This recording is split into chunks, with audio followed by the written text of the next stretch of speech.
Bismillahirrahmanirrahim. Assalamualaikum warahmatullahi wabarakatuh. Alhamdulillahirabbil alamin. Walladzi arsala rasulahu bil huda wa dinil haqq liyudhhirahu 'ala dini kulli. Wa kafa billahi syahida wa asyhadu an la ilaha illallah wahdahu la syarikalah. Wa asyhadu anna Muhammadan abduhu wa rasuluh. Allahumma shalli ala Muhammad wa ala alihi wa ashabihi wa man tabi'ahum bi ihsanin ila yaumiddin. Ya ayyuhalladzina amanu taqullaha haqqa tuqatih wa la tamutunna illa wa antum muslimun wa ba'd.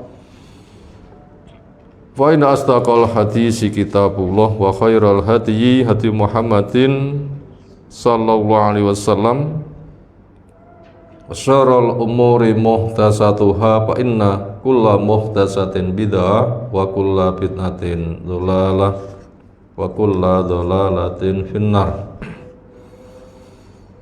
Ayyuhal ikhwah azza wa subhanahu wa ta'ala, alhamdulillah, syukur pengagungan kita haturkan kepadanya. Salawat salam semoga tercurah untuk Rasulnya Muhammad sallallahu alaihi wasallam.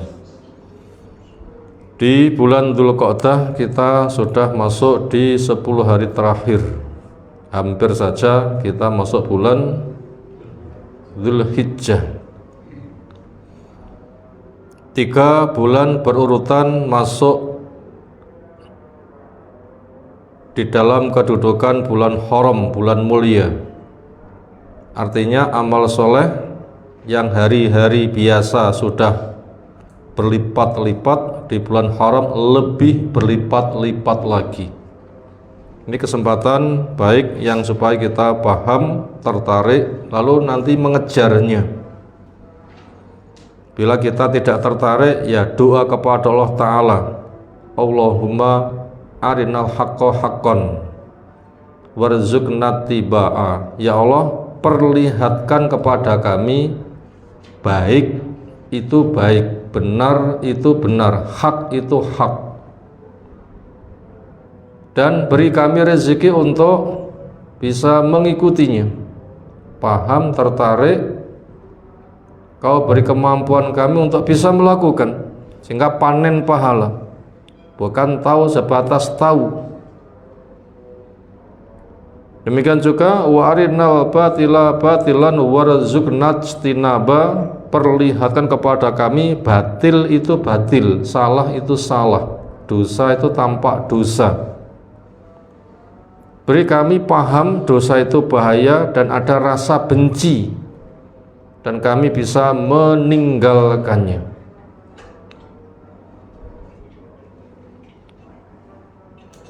Kebaikan yang ada di bulan Dzulhijjah apa saja? 1. Amal soleh di 10 hari pertama paling dicinta oleh Allah Ta'ala di dalam kelas amal-amal sunnah. Podo-podo sunnah di bulan Dzulhijjah 10 hari pertama paling dicintai. Apakah orang yang berjihad di jalan Allah tidak bisa melebihi? Tidak bisa. Masih lebih dicinta oleh Allah amal di 10 hari pertama. Makanya supaya kita sambut dengan baik. Yang kedua, bisa diisi dengan puasa 9 hari. Tis'a ayyamil asr, 10 hari dari hari-hari yang 10, 9 hari dari hari-hari yang 10. Karena ke-10-nya tidak boleh puasa, karena pas Idul Adha 9 harinya monggo.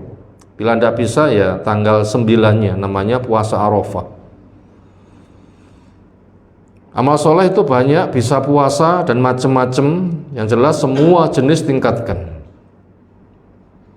Termasuk spesial untuk memperbanyak takbir sejak hari pertama.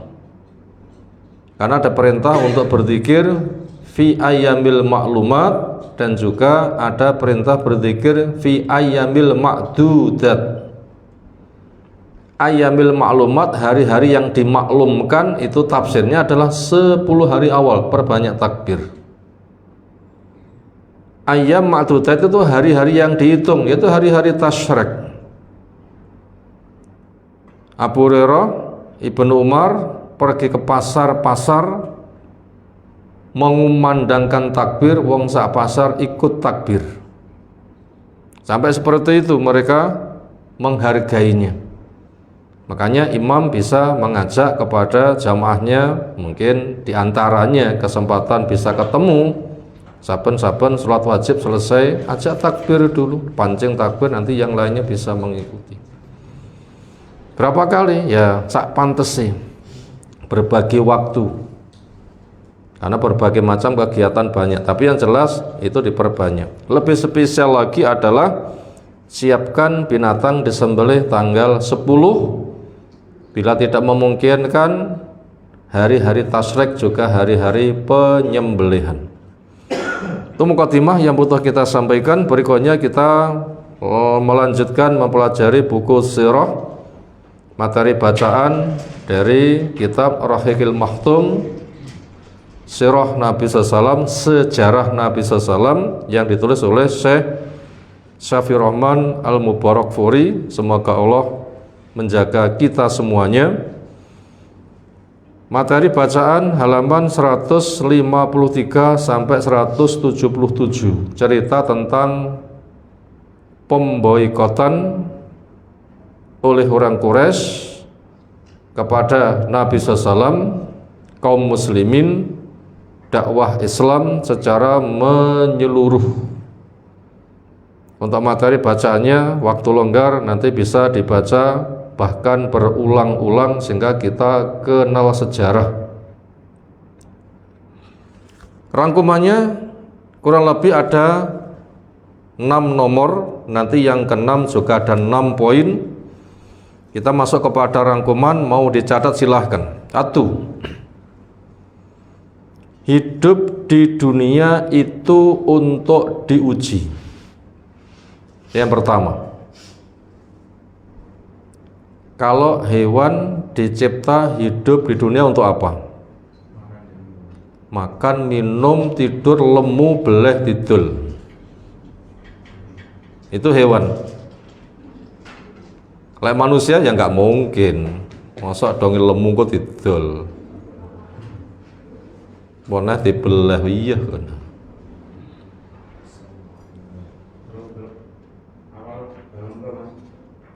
Halaman 153 sampai halaman 177 tentang pemboikotan. Orang Quraisy berusaha untuk menghalangi dakwah, mengisolasi. Sampai bentuk pemboikotannya itu apa? Diputus hubungan, dagang nggak bisa, pernikahan nggak bisa, sumbangan datang nggak bisa. Bahkan mereka dikucilkan di sebuah tempat, digiring untuk berdomisili situ, dikelilingi gunung yang seolah tidak bisa didaki. Pintu gerbang dijaga, sehingga setiap kali ada sumbangan itu mesti akan dihentikan, kecuali yang memang sempat bisa sembunyi-sembunyi dan keajaiban. Seolah itu adalah penjara alam, sangat luas, itu sampai 3 tahun. Berat kan? Berat sekali. Untuk ya mungkin bisa membunuh pelan-pelan, dakwah nggak sampai berkembang, nggak bisa disebarkan ke sana kemari. Nah begitu. Itu mana dari pemboikotan seperti itu dengan berbagai macam cara, yang itu orang Quraisy seolah secara umum itu sepakat, walaupun semuanya nggak mesti. Kita ulang kembali rangkumannya nomor 1, hidup di dunia itu untuk diuji, sebagaimana ada di surah Mulk yang kedua. Alladzi khalaqal mauta wal hayata liyabluwakum ayyukum ahsanu amala. Dialah Allah yang mencipta hidup, dialah Allah yang mencipta mati. Allah hendak menguji kamu, siapa di antara kamu yang paling baik amalnya. Maka untuk mendapatkan perilaku yang baik, akhlak yang mulia, ya harus menggunakan wahyu. Karena akal itu sebatas untuk merekayasa barang-barang dohir. Sementara kepada yang gaib, akal bisa menjangkau alam kubur, alam bisa menjangkau padang mahsyar, alam bisa menjangkau surga neraka. Enggak bisa. Makanya Allah turunkan wahyu untuk mengungkap semuanya. Di sana ada apa dan persiapannya apa. Ada surga, dibikinkan cara masuk, masuklah. Ada neraka, dijelaskan bahayanya, tinggalkanlah. Itu semua itu menggunakan wahyu, akal nggak bisa menjangkau. Makanya untuk mendapatkan akhlak yang paling bagus ya begitu. Maka akal kita setelah mengeksplorasi dunia untuk diambil maslahatnya, diambil bekalan, akal kita juga kita gunakan untuk memahami wahyu, membimbing cara menata kehidupan, membimbing amalan, dan mencari bekal keselamatan pada alam ghaib. Dan iman kepada yang ghaib itu harus yu'minuna bil ghaibi, alam kubur ghaib. Nanti akan ditanya, di sana ada nikmat kubur atau siksa kubur. Di padang mahsyar 50.000 tahun juga ada pertanyaan.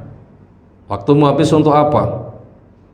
Masa mudamu habis untuk apa? Hartamu dari mana dan kamu gunakan untuk apa? Kita punya akal, kau gunakan untuk memahami ilmu wahyu apa enggak? Akan ditanya. Dan kita telah diajari cara menjawab dan kita menyiapkannya. Persiapan kita untuk menjawab pertanyaan kubur berapa hari? Anak sekolah badhe ujian diberi kesempatan belajar tenanan pinten-pinten. 3 hari wis belajar tenanan. Nanti akan ada ujian. Nah, kita akan diberikan pertanyaan kubur 3 saja. Kesempatan kita menyiapkan berapa hari? Swidak tahun, 70 tahun, gitu kan ya. Supaya nanti betul-betul mahir. Sehingga ketika ditanya man rabbuka, man nabiyuka, ma ilmuka bihadzal rajul, sing tak sembah sopo, agama yang kamu peluk apa? Cara menata tingkah laku Rasul yang kamu jadikan uswatun hasanah sopo. Itu semua wajib kita pahami, kita pelajari, kita pahami, kita tertarik, kita beramal dengan harap, cemas, dan cinta pada Allah Ta'ala. Nanti harapannya bisa menjawab. Itu namanya iman kepada yang gaib, persiapannya begitu. Makanya kita menyadari bahwa hidup di dunia itu untuk diuji. Makan minum itu bekal, kerja itu bekal, bukan tujuan. Setelah kerja, makan, sehat, punya rumah, kendaraan, terus nyapo? Lah hewan setelah kenyang nopo? Hewan setelah kenyang ya ndekem gayemi turu, ngoten nggih. Ndekem gayemi turu niku hewan. Lek manusa ngoten mangan turu ndang disebul ngoten nggih. Malah bunder ngoten. Nah itu beda, makanya kita dicipta untuk diuji, bukan untuk senang-senang. Sebagaimana Allah jelaskan pada surah Yunus yang ke-7, ancaman kepada orang yang menjadikan hidup dunia itu untuk senang-senang. Allah firmankan, innalladzina la yarjuna liqa'ana, orang-orang yang tidak berharap untuk ketemu kepada kami, nggak meyakini adanya alam kubur, nggak mempersiapkan padang mahsyar, nggak menyiapkan bisa melintas di atas jahanam, nggak menginginkan masuk surga. Pemikirannya urip mek pisan nek donya tok. Seneng kuwi surga, susah kuwi neraka, mati barbur ya wis. Ada orang yang begitu pemikirannya? Ada. Wa mal hayatu illa hayatuna dunya namutu wa nahya wa ma yuhlikuna illa ad-dahru.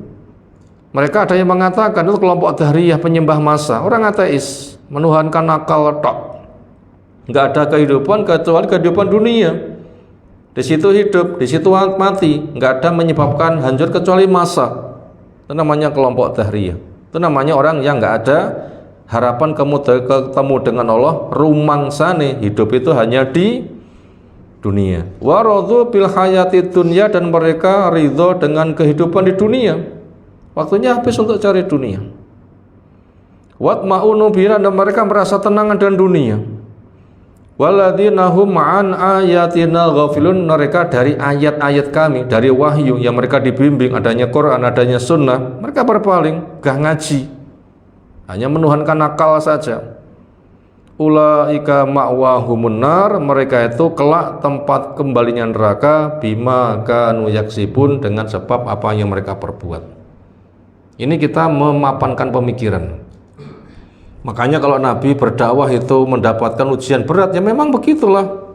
Memang kita dicipta untuk diuji. Makanya bila kita diuji gak usah keronto-ronto. Nomor 2, sifat kafir itu sangat benci kepada sifat iman. Sifat kafir itu sangat benci pada sifat iman. Dan ini termasuk hukum alam. Istilah lain iradah kauni. Ketetapan yang terjadi di alam. Hukum alam gitu kan? Api itu panasnya apa? Hukum alam. Es itu anyep, bahkan bisa menyebabkan membeku darah. Kenapa? Hukum alam gitu kan? Itu namanya iradah kauni, takdir kauni, ketetapan Allah yang ada di alam raya. Makanya bila kita tanya kenapa api itu panas, lek gak panas nengi duduk geni. Kenapa gula kue legi, lek gak legi namanya bukan hulu. Nah begitu. Orang kafir itu kok sangat benci kepada orang iman. Kenapa? Jawabannya hukum alam. Hukum alam. Maka siapa-siapa kepada orang beriman kok benci, berarti tanda pada dirinya itu ada sifat kekafiran. Makanya api itu punya sifat membakar. Kalau tidak percaya ada api, masukkan kertas, terbakar enggak? Saking gedenya api, batu saja bisa meleleh, apalagi sebatas kertas. Ini harus kita paham. Kenapa Abu Jahal itu sangat benci, Abu Lahab itu sangat benci, Abdullah bin Ubay bin Salul itu sangat benci. Kenapa? Memang sifat kafir itu sangat benci kepada sifat iman, yang itu semuanya ada fungsi dan gunanya. Makanya kita memahami. Sekarang kita masuk poin yang ketiga, hikmah adanya persaingan, faidah adanya persaingan antara hak dan batil. Itu kerjasama apa bersaing? Tiang lomba pengen juara siji, niku kerjasama apa bersaing? Nah bersaing, masing-masing pengen juara satu gitu kan. Batil pengen menang, hak hancur, hak pun juga pengen menang supaya yang batil dapat hidayah jadi iman. Batil pengen menang, yang hak hancur, yang hak pengen menang, yang batil moga-moga gelem tobat. Itu pemikiran masing-masing, itu namanya lomba. Itu namanya hidup itu persaingan. Makanya itu hikmahnya itu apa? Iman kafir itu persaingan. Faidahnya apa? 1, medan juang. Kalau nggak ada pesaingnya bisa berjuang nggak? Namanya bertepuk sebelah tangan. Muni mboten? Ya nggak bunyi. Ya gitulah, itu memang untuk perjuangan, medan juang. Yang pertama, yang kedua untuk penegakan hujjah. Jadi persaingan hak dan batil itu hikmahnya untuk menegakkan hujjah, untuk membuktikan hak itu hak, batil itu batil, sehingga masing-masing orang itu paham. Lewis paham, tugasmu milih. Itu hikmah persaingan untuk menegakkan apa? Hujjah, menegakkan pemberdayaan. Hak itu hak, batil itu batil. Surga itu nikmat, neraka itu mengerikan. Sehingga orang kafir promosi jelek itu tampak baik, yang iman promosi apik itu tampak baik. Sehingga nanti masing-masing itu bisa ngecek, masing-masing kok koyok promosi ini bakul kecap, no promosin bakul kecap. Kecapku nomor 1 ngoten nggih. Sing akal-akalan jare bener, sing hak jare nggih bener. Mana yang bener, bersaing. Nanti akan ada pembuktian. Nah begitu, sehingga yang hak ke surga itu gamblang, yang batil ke neraka itu gamblang. Setelah itu mana itu suruh milih. Itu yang kedua. Makanya kita ketika berada pada kubu yang hak, wujudkan hak akidahku, hak metode beramaku, hak amalku, hak akhlakku. Yang sana pun juga akan promosi dibanding mana yang paling mengandung maslahat. Orang tahu nanti suruh milih. Lalu hikmah yang ketiga adalah kesempatan untuk mendapatkan syahid. Karena masing-masing itu berjuang. Sing hak memperjuangkan haknya, sing batil memperjuangkan batilnya. Lek hak niku berjuang, pantas mboten? Pantas. Apakah kebatilan ada yang memperjuangkan? Jawab. Ada. Ada. Cuma itu ada yang mengajak. Nah gitu. Sehingga ketika terjadi persaingan, ketika kaum muslimin nanti akhirnya semisal terbunuh, kalah, itu kesempatan syahid. Memang Allah membuat sebuah medan supaya kaum muslimin nanti berjuang apabila mendapatkan kematian untuk mendapatkan nilai apa? Syahid.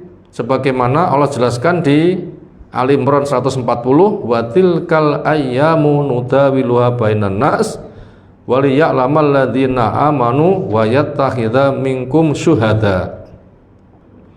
Itulah hari-hari yang kami pergilirkan di antara manusia.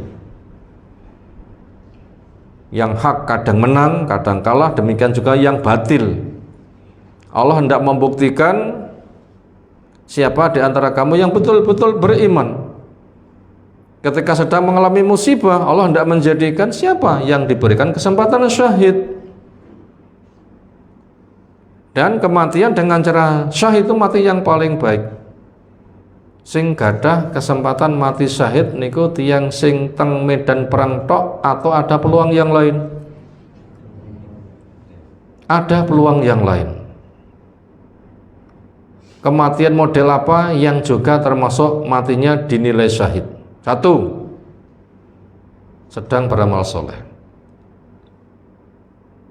Atus wonten kondisi Palestina tiyang ngaji ngeten iki jujuk wonten bom mbledos sak masjid hancur. Syahid mboten?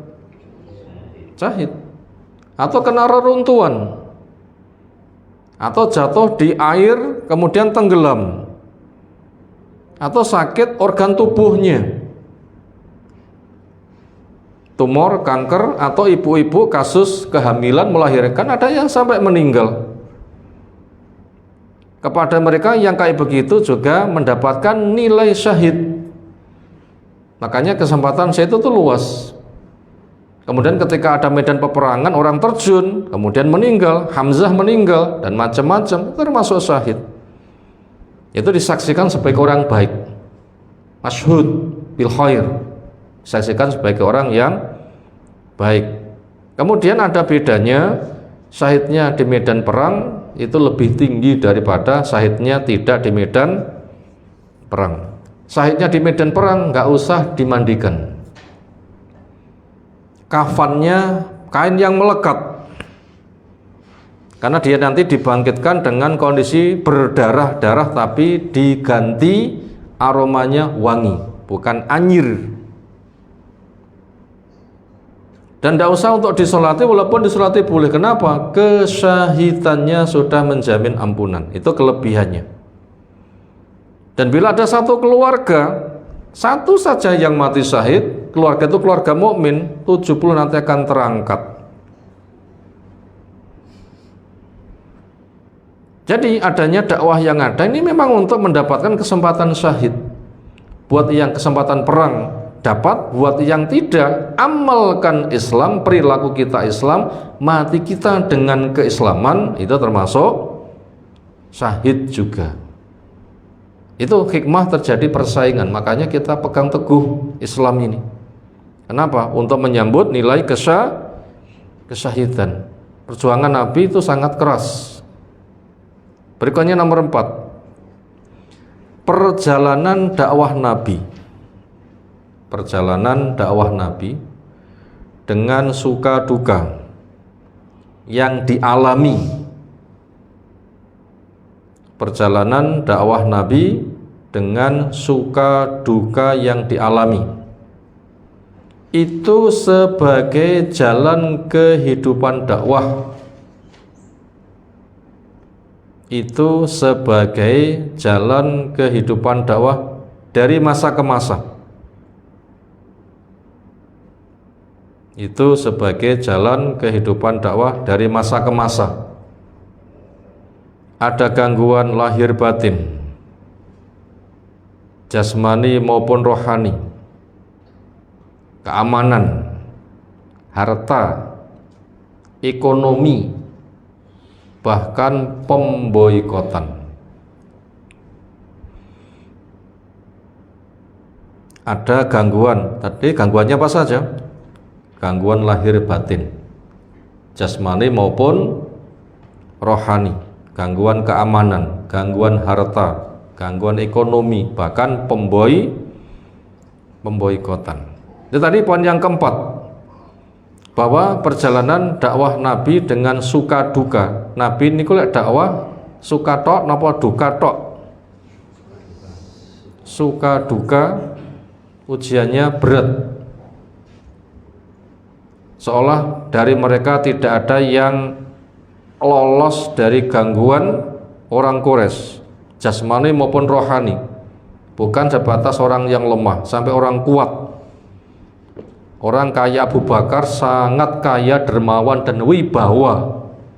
Seolah orang itu sungkan menyentuh, kena sentuh juga, sampai diisukan mati. Ketika dikunjungi pertama kali ketika siuman yang ditanyakan adalah, Nabi gimana? Saya tidak mau makan, tidak mau minum kecuali saya tahu persis dulu Nabi seperti apa. Tolong saya diantarkan.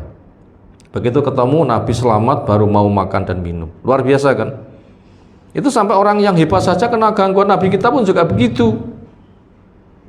Sholat cekik dari belakang. Ketika sedang sujud pidek napa niki bagian mriki niku basa Jawa nih cengel, bahkan diberui telak unta, gak kuat mengangkat. Yang lemah-lemah banyak yang mati, disiksa. Itu namanya perjalanan dakwah dengan suka duka yang dialami Nabi. Itu merupakan jalan kehidupan dakwah dari masa ke masa. Kita pun apabila kita mengalami seperti itu, ya kuwi lho alami. Kalau di masa Nabi dakwah itu penuh perjuangan, di masa kita juga sama. Di masa Nabi gula niku legi mboten? Masa sekarang legi enggak gula? Ya begitu. Namanya dakwah itu penuh perjuangan. Kapan? Kapan-kapan, dari masa ke masa. Makanya bila kita mengalami, itulah alam kita. Yang kita wajib untuk memahami. Maka saudara kita di tempat yang bergolak itu berat. Di Suriah gimana? Di Palestina bagaimana? Di Rohingya bagaimana? Dan di tempat-tempat yang lain.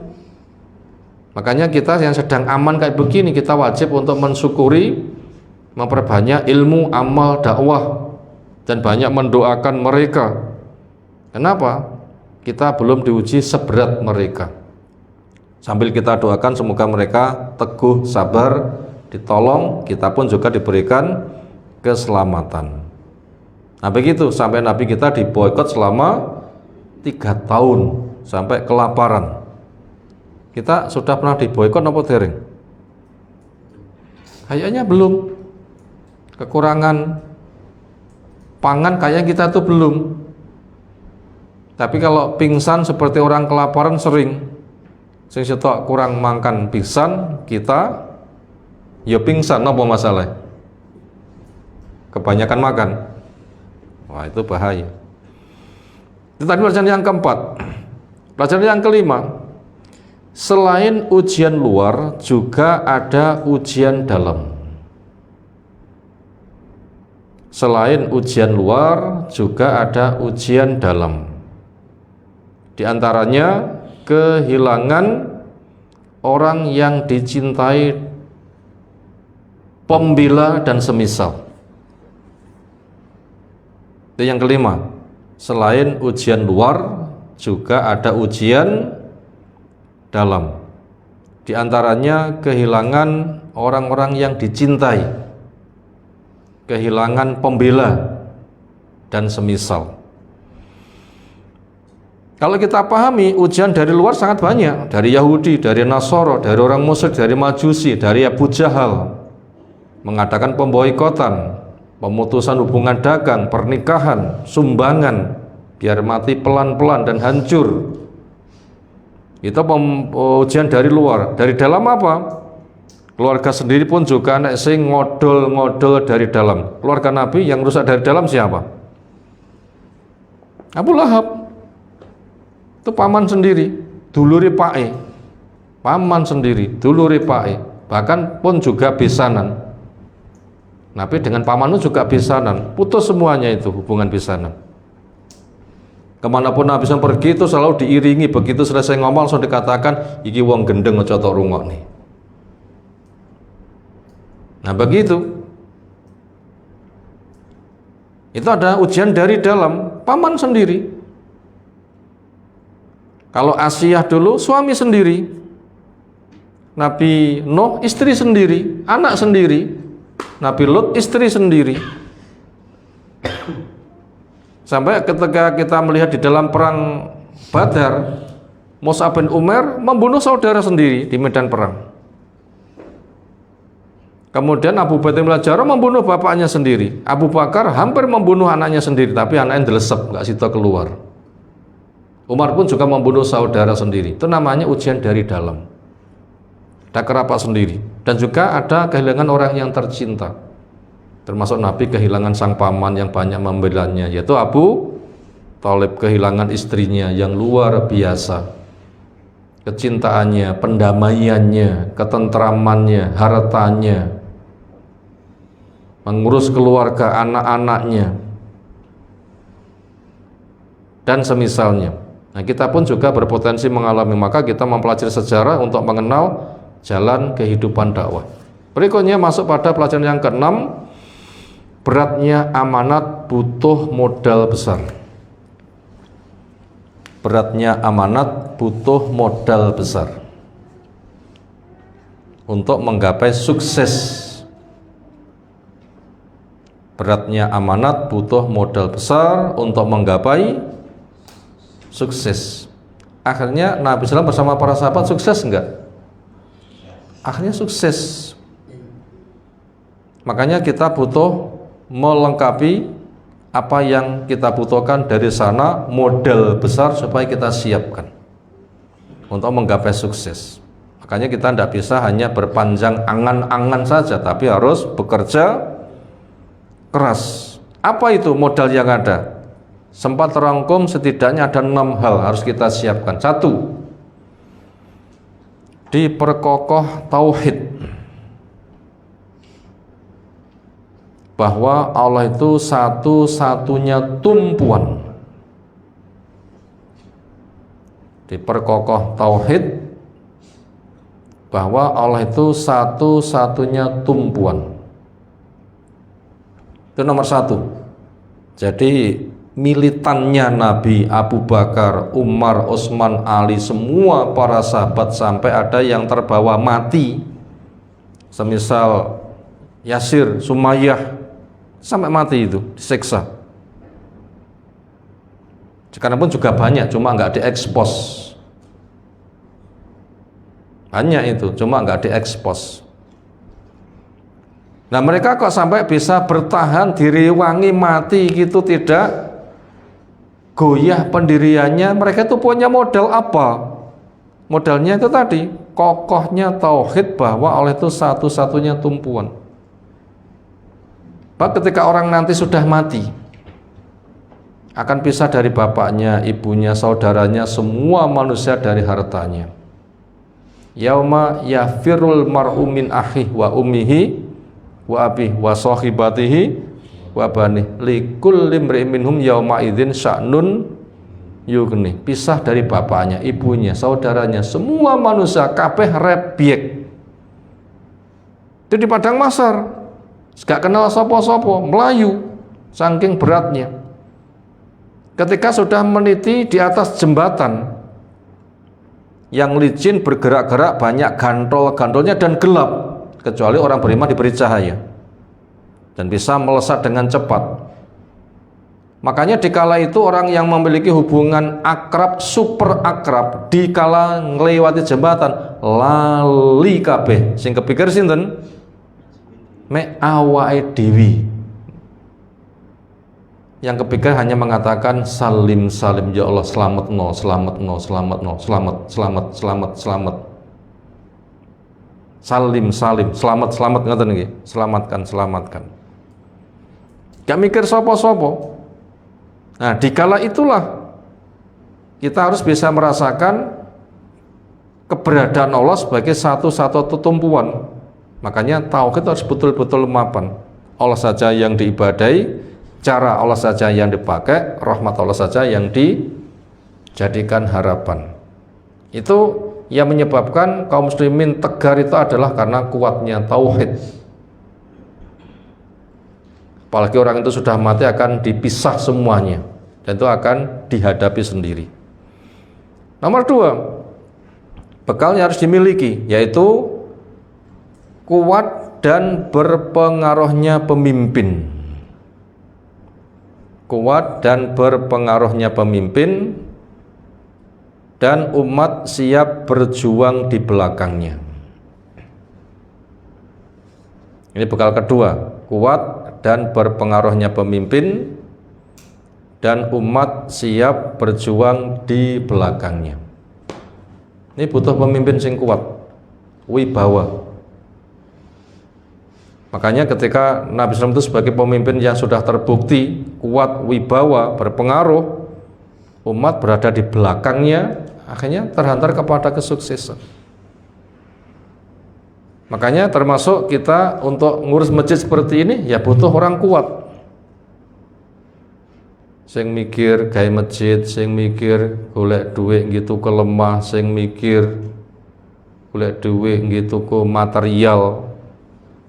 Akhirnya masjid dadi sing mikir piye amrih mlakune, kene wong ya wis tak adane tak komati, aku dadi imam, aku ya dadi makmum. Ini kudune sing ngalahi. Lek enggak ada, kosong niku masjid.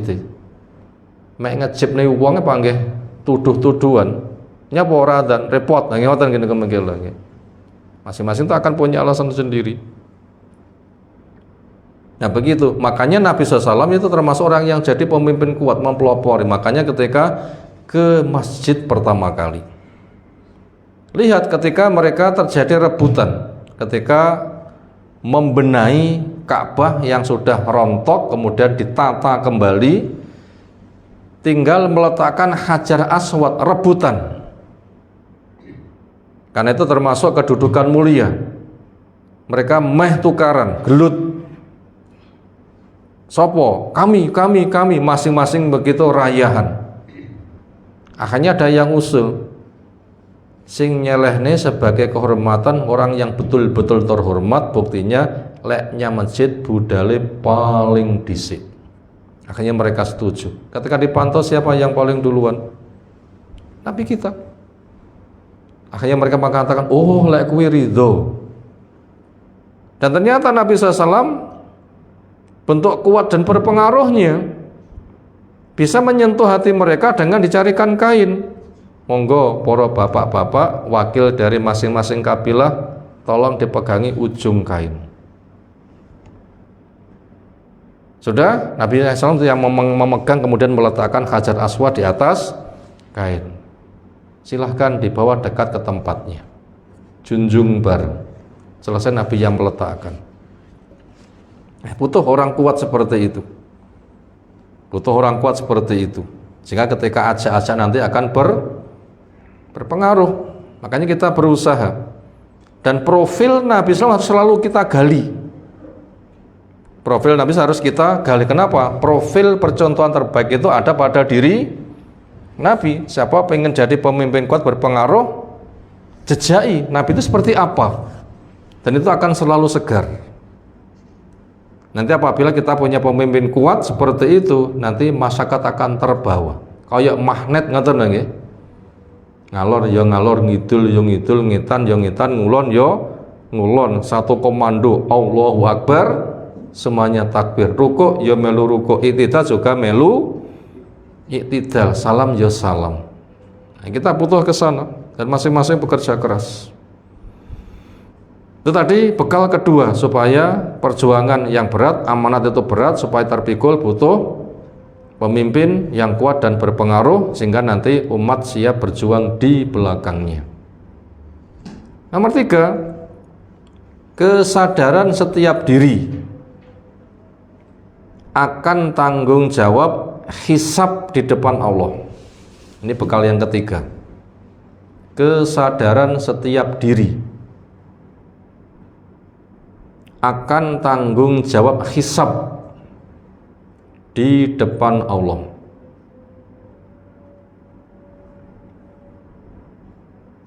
Masing-masing dari diri kita harus sadar. Kita mungkin jalannya mati mboten. Barebur napa pindah alam. Mati barebur niku kewan. Barebur ya wis, mati ya mati, gak ada kelanjutannya. Niku basa Jawane napa? Bar ya bur, gak ada kelanjutannya. Manusia hanya pindah alam. Tiang wonten alam kubur niku sugeng napa mati? Orang dalam kubur mati atau hidup? Hidup. Ada yang dapat nikmat kubur, ada yang dapat siksa kubur. Makanya banyak hadis menceritakan diantaranya orang yang matinya bunuh diri, misalnya minum racun, itu nanti akan disiapi di dalam kubur. Diminum, begitu kelenger, dibikin pulih, minum lagi, kelenger, dibikin pulih lagi, minum lagi, kelenger, ping pinten? Sampai terjadi kiamat. Mati bunuh diri juga sama, dengan menghunjamkan benda tajam di tubuhnya. Wonten mati nggih tiyang sing ngemut bedil tidur nih ngoten nggih. Wonten. Dan juga akan disiapin nanti bedil di alam kubur, bedili awake dewi. Seperti apa nanti rasanya? Mati menggantungkan dia juga sama. Sudah ditalikan naik uwet, kemudian mencolot kliang-kliang. Ini proses copotnya nyawa kecil-kecil mboten kira-kira ngoten niku. Ilatnya menjulur, matanya melotot ngoten nggih. Seperti apa itu sakitnya? Itu nanti dalam kubur akan mengalami. Makanya di alam kubur itu tidak mati tetapi hidup, hanya pindah alam. Bahkan itu lebih keras buat yang bahaya dan lebih nikmat buat orang yang beriman. Makanya masing-masing dari diri kita harus sadar tanggung jawab hisab yang nanti kita akan dihisab di depan Allah di alam kubur sudah ada, dan berikut-berikutnya. Ini akan mendorong kita nanti akan siap berjuang, dan kita menyiapkan untuk itu semuanya. Kita berjuang untuk menyiapkan itu semuanya. Kemudian bekal yang keempat adalah kuatnya iman pada hari akhir.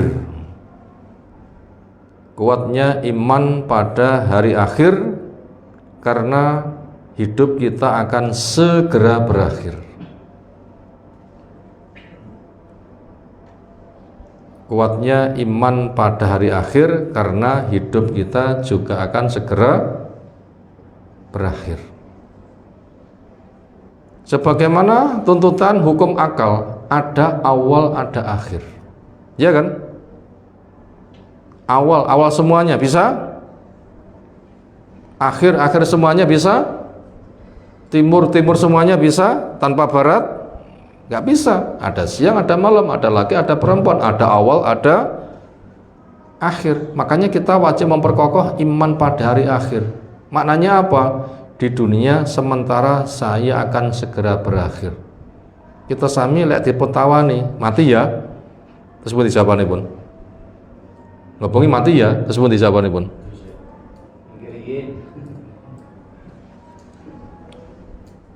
Sementara siapa yang bisa menjamin besok pagi kita masih hidup? Tidur bablas mati, kathah critanipun. Makanya kita dipeseni kun fid dunya ka'annaka gharib au abirus sabil. Jadilah kamu di dunia seperti orang asing atau menyeberang jalan. Saya kesini secukupnya, selesai pulang, gitu kan nggih? Jenengan tindak maja sak cukupe, mengke selesai nggih kondur. Secepat itu kita di dunia. Secepat itu kita di dunia. Makanya jadilah kamu di dunia seperti orang asing atau menyeberang jalan. Yang perawi hadis menceritakan, bila kamu hidup di waktu sore, gak usah dawa angen-angene sesuk isu aku diurip. Aja ngono. Jangan begitu. Gak boleh. Makanya ketika punya PR, segera selesaikan sebelum tidur. Sehingga ketika tidur itu sudah mungkur, ketika istirahat sudah bebas dari beban-beban. Makanya mau tidur, wudhu dulu, siapkan mati. Andaikan nanti bablas, kita sudah menyiapkan bekal dan semuanya.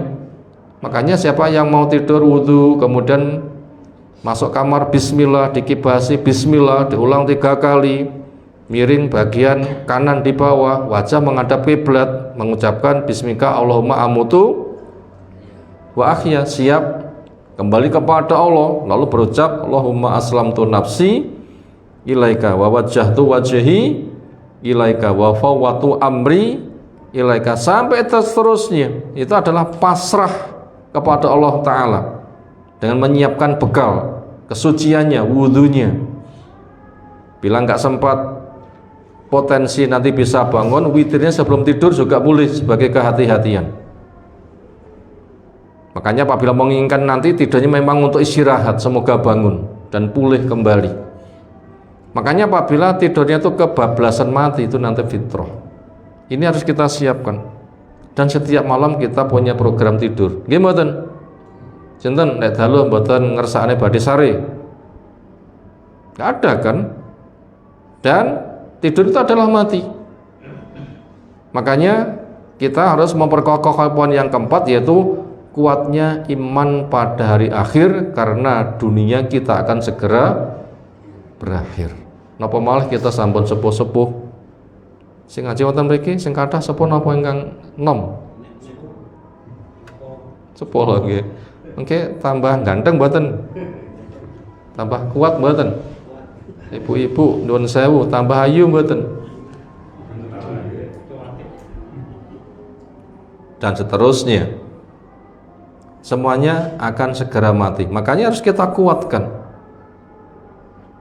Itu iman pada hari akhir segera berakhir, maka kita akan menyiapkan modal. Itu cara untuk memperkokoh ketika amanat itu berat, modal itu harus kita miliki. Bila itu mengiang pada diri kita, insya Allah kita selalu punya kekuatan. Yang kelima, sadar bahwa hasil besar itu dengan sebab kerja keras.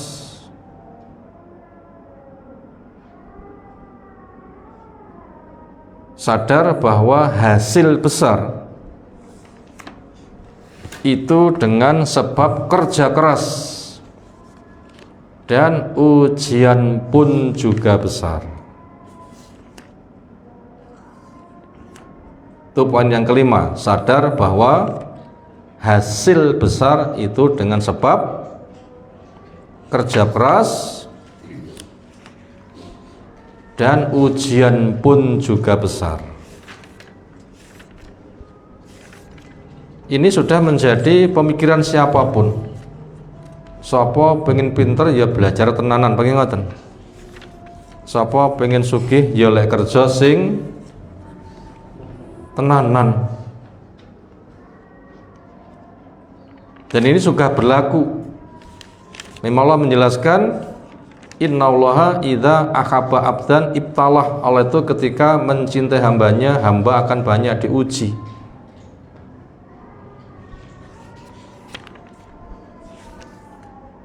Asatul bala al-anbiya fa amsaluhum summa amsaluhum. Orang yang paling berat bebannya itu para nabi, lalu yang semisal dan semisal. Makanya harus kita siapkan masing-masing dari kita tuh pengen jadi orang sukses.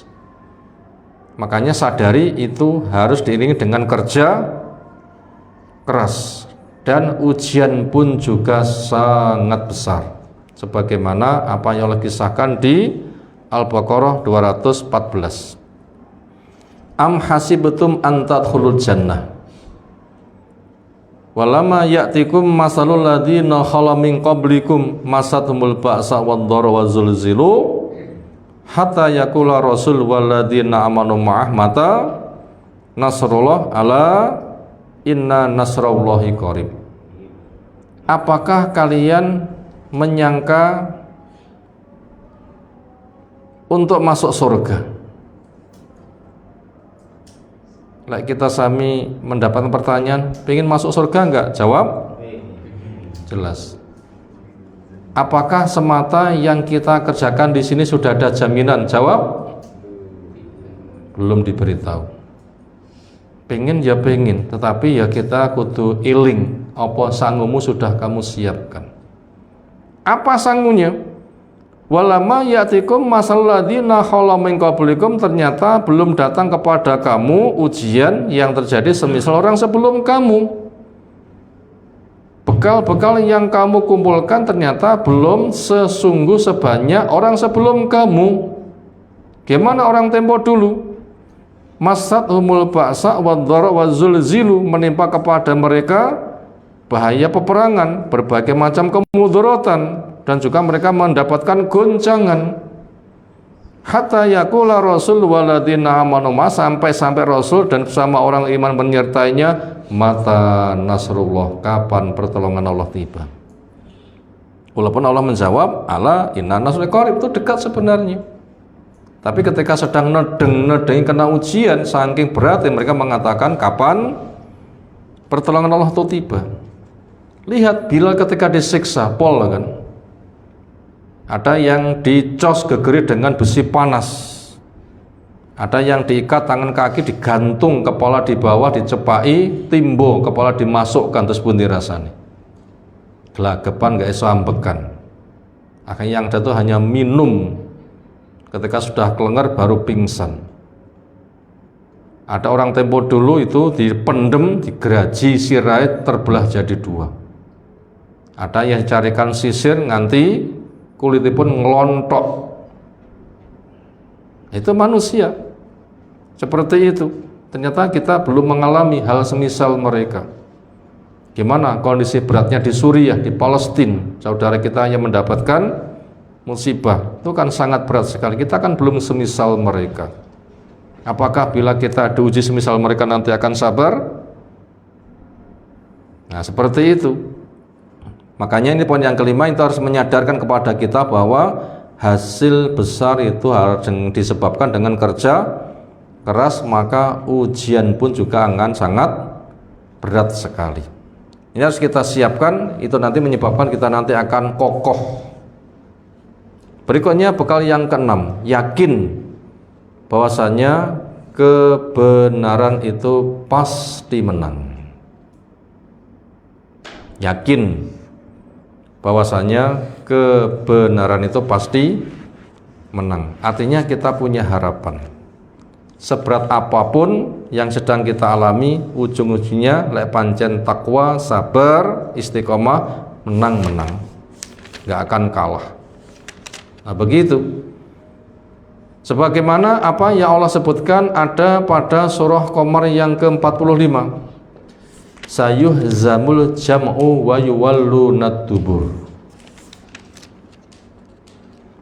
Akan dikalahkan kelompok-kelompok orang yang kafir dan mereka akan dipukul ke belakang. Surah Qamar 45. Qamar itu nomor urutnya 54, ayatnya 45. 54-45 surah Qamar. Demikian juga ada pada surah Muhammad yang ke-10. Muhammad itu yang ke-47. Ayat yang ke-10. Afalam yasiru fil ardi fayanzuru kaifa kana aqibatul ladzina min qablihim dammaru alaihim walil kafirina amsaluha. Apakah mereka enggak membuka sejarah bagaimana kisah orang kafir tempo dulu? Mereka dihancurkan, dan orang kafir semisal dari masa ke masa nanti nasibnya juga akan menyusul. Ketika sudah terbukti sabarnya Nabi Nuh dan ra kena diomongi umati, akhirnya siapa yang diselamatkan? Nabi Nuh bersama yang beriman, sing gelem naik kapal, selamatkan. Sisanya habis. Apa doa Nabi Nuh? La tadar alal ardi minal kafirina dayyaro. Ya Allah, wong kafir jangan kau sisakan walaupun satu rumah, habis mereka. Betul itu habis. Sementara orang beriman ditolong. Nabi Nuh bersama umat yang naik perahu selamat. Berarti ini harapan besar. Makanya teguh saja semisal Nabi Nuh. Maka ulama memberikan nasihat, sapa sing gelem numpak perahu ini Nabi Nuh berarti selamat. Ndak piye nek mburengan numpak perahu Nabi Nuh kaya nek lautane nek kene kapale ndi. Bukan begitu. Tapi prinsip beragamanya kaya siapa? Nabi Nuh sampai mati itu nanti akan diselamatkan. Nah begitu. Demikian juga Nabi Ibrahim ketika dibakar ternyata diselamatkan. Umat membakar juga akan terbakar balik. Kisahnya Ashabul Ukhdud, mereka selesai membakar kaum muslimin, ketika mereka pesta dibakar dari bawah, hancur mereka. Kisahnya Nabi Soleh diselamatkan, umatnya sambar meledek, hancur habis. Kisah Nabi Lut diselamatkan sebelum subuh suruh keluar. Ketika sudah keluar, bumi diangkat, dibalik dan ditimbuni batu dari langit. Firaun CS juga ditenggelamkan di lautan. Abu Jahal dibuang di lubang Badar. Orang sekarang pun juga berpotensi nasib yang semisal. Entah itu dihancurkan dengan angin, dengan gempa, dengan macam-macam. Itu tentara Allah itu. Tentara Allah. Nah begitu. Demikian juga kita bisa membaca pada surah Mujadalah yang ke-21. Di situ Allah membuat sebuah ketetapan. Apa?